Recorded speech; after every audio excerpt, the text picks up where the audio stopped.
Hi, you are listening horror story ভয়ঙ্কর বাড়ি। একদিন রাহুল এবং তার বন্ধু সোহেল একটি পুরনো অ্যাবান্ডেন্ড বাড়ি সম্পর্কে জানতে পারে, যা শহরের বাইরে একটি নির্জন জায়গায় ছিল। পুরনো লোকেরা বলতো সেখানে একদিন একটা পরিবার থাকতো, কিন্তু তারা এক অদ্ভুতভাবে মারা যায়। কেউ জানতো না কিভাবে, কিন্তু বাড়িটা শুনশান ছিল আর তার আশেপাশে কোনো মানুষ থাকতো না। রাহুল এবং সোহেল ঠিক করলো তারা সেই বাড়িতে যাবে। সারা শহরে তারাই ছিল যারা সাহস করেছিল সেই বাড়ি দেখতে। তারা রাতের অন্ধকারে মোবাইলের টর্চ লাইট নিয়ে বাড়ির দিকে রওনা দিল। বাড়িটি একেবারে ভুতুড়ে মনে হচ্ছিল। জানালাগুলো ভাঙা, দরজাগুলো ধ্বংসযজ্ঞ, আর এক ভয়ঙ্কর শীতল বাতাস বইছিল। বাড়ির ভেতরে ঢুকে প্রথমেই তারা টর্চ লাইটের আলোতে দেখতে পেল সিঁড়ির তলায় একটি পুরনো ছবি ফ্রেম বাঁধা।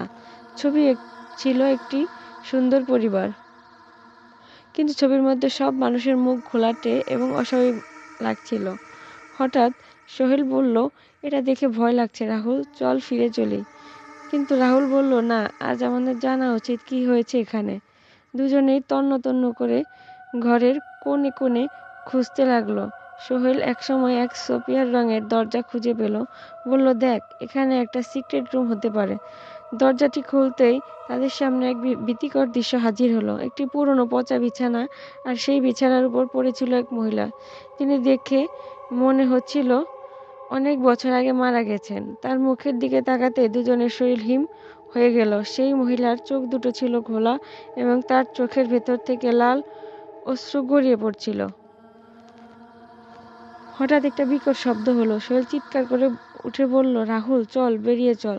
তারা পালাতে পালাতে বাড়ির ভেতরে আরো কিছু অস্বাভাবিক আওয়াজ শুনতে পেল। দরজাগুলো থরথর করে কাঁপছিল, আর এক এক মুহূর্তে মনে হচ্ছিল কেউ তাদের পেছনে আসছে। রাহুল এবং সোহেল সেই ভয়ঙ্কর জায়গা ত্যাগ করতে গিয়ে কোনোভাবে বের হয়ে এসে দৌড়াতে শুরু করলো।